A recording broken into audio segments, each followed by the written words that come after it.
Hello বন্ধুরা, সবাই কেমন আছো? আশা করি ভালো আছো। আমিও ভালো আছি। আজকে আমি কাঁচা ডিমের রেসিপি করবো গন্ধরাজ লেবু পাতা দিয়ে। তো তোমরা দেখতে থাকো সম্পূর্ণ ভিডিওটা।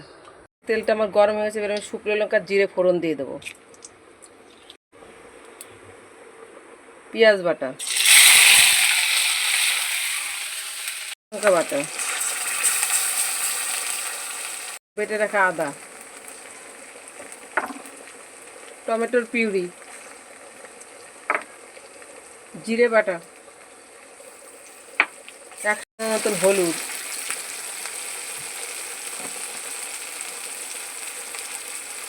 পরিমাণ মতো লবণ, 2 চামচ টক দই দিয়ে দেবো।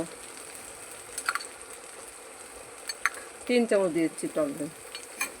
কষানো হয়ে গেছে, এবার আমি দিয়ে দেবো 1 কাপ পরিমাণে জল। এই কাঁচা ডিমটা আমি এবার তরকারিতে দিয়ে দেবো।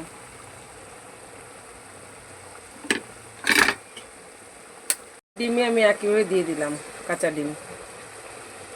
তরকারিটা একটু ঢেকে দেবো 5 মিনিট।